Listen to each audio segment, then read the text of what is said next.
আমাকে মেয়ে বানিয়ে দাও, কিন্তু তুই মেয়ে হতে চাস কেন? আমি একটা মেয়েকে প্রচুর পরিমাণে ভালোবাসি এবং ওর সাথে আমি কথা বলতে চাই, কিন্তু ডাইরেক্ট কথা বলতে পারতেছি না এই কারণে। বুঝতে পেরেছো? ওকে ঠিক আছে, বুঝেছি। হ্যাঁ ধন্যবাদ জলপরা, এখন আমি যাচ্ছি ক্রাশের কাছে।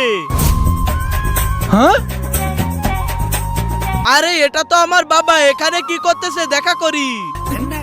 হ্যালো আঙ্কেল, আরে তোমার এত সাহস হলো কিভাবে যে 18 বছর একজন যুবককে আঙ্কেল বলা? সিঙ্গেল মেয়ে দেখেই 18 বছর হয়ে গেল, আমি তো সিঙ্গেল। আর আপনি? ওরা আরে শালার বুড়ো, তুই আমাকে পটাতে চাচ্ছিস? তার মানে তুই তো জোয়ানকালে অনেক বড় লুচ্চা ছিলি। আরে তুমি চিন্তা করো না, আমার মতো সুন্দর হ্যান্ডসাম ছেলে পুরো এলাকাতে নেই। আরে এটা কি শুনতেছি আমি, পরে আসতেছি। আমাকে নাও না। আরে হাট বুড়ো। আরে ওই তো আমার ক্রাশ প্রীতি। কিন্তু তার আগে তুমি যদি ইন্ডিয়া থেকে দেখে থাকো তাহলে একটা লাইক করে দাও, আর বাংলাদেশ থেকে যদি তুমি দেখে থাকো তাহলে লাইক সাবস্ক্রাইব দুটোই করে দাও।